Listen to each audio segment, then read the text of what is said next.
EMG King Arms Troy-Soc 7.6 inches na AEG unit. So it's a full metal unit, meron siyang 7.6 inches na front assembly,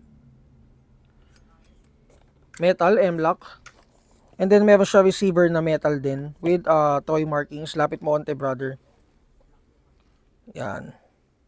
So complete markings yan. Polymer grip guys, texture grip. And then metal charging handle. Working bolt release. Ganun lang talaga yung tick niya. And then meron siyang front and rear sights. So chamber is rotary type. And then naka SBA stock siya guys, fully adjustable. Battery compartment ito. Andito sa likod, and mag-relay lang din tayo sa spacing ng buffer tube. And then FPS OOTB is around 370 out of the box.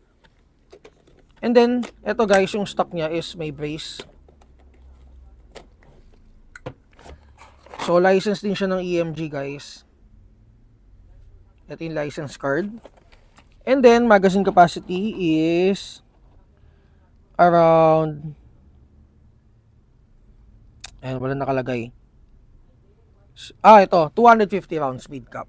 So mas malaki siya dun sa kanina nating inopen na ano tawag dun? Poseidon.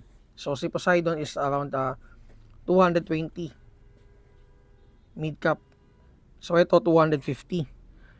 And then inner barrel length niya guys is around 195 mm. So wala nang nakalagay dito na inner diameter. Okay. So polymer grip, base style stock. Ano pa ba? So yun lang.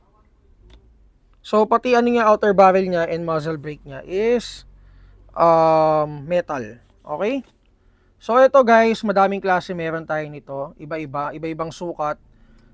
EMG King Arms, makikita nyo guys sa King Arms folder natin under the AEG units. Kung may mga tanong kayo guys regarding this unit, PM lang kayo sa page natin. So wala nang ibang kasama dito.